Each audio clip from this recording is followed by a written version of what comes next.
Deməli, Kia Optima, Kareka 2 motor, sadə Dodge motordur. Bunlarda əsasən Hyundai Kialarda bu hava kollektoru ilə bağlı hava çəkmə problemləri tez-tez olur. Deməli, injektor işarəsi yanılı qalır. Kollektorun üzərində olan, bax burada göstərirəm. Bax burada map sensorda problem göstərir. Bəzi ustalar bunu müştəriyə aldırırlar, sökürlər, yuyurlar, təmizləyirlər. Amma bu hava təzyiqi ilə bağlı olan daçka olduğuna görə birinci növbədə smoke test edib hava sızıntısını yoxlamaq lazımdır. Bax problemi göstərirəm, diqqətlə baxın. Deməli burada 4 hissədə, 4 hissədə və belə rezin prokladkalar olur. Bax necə quruyubsa burada çıxıntı və fikir verir yoxdur. Əməlli başlı rezin qupquru quruyub. Bax bunu özüm taxmışam. Bax bunlar orijinallardır. Orijinallarla əvəz eləyəcək. Bir dənəsini taxmışam ki, fərqi sizə göstərim. Bax, çıxıntıya baxın bir dənə. Görürsünüz 1 milli, 2 milli çıxıntı var. Buna bax, gör necə yatıb.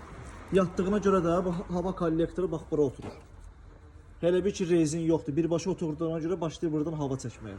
Ona görə də map sensorun aşıbqasını verir. İnjektorun işarəsi yanır. Maşında qeyri-stabil işləyir. Svetoforlarda əsmə halları olur. Maşında sönmə problemləri olur. Benzin sərfiyyatı da artır. Deməli, işin yekunudur. Diaqnostikaya saldıq, xətaları silmişik. İnjektor sistemi qaydasındadır. İnjektor işarəsi də silinib. Hal-hazırda yoxdur. Maşın da ideal vəziyyətdə işləyir. Bir dənə qaz verir, qardaş, bir iki dənə.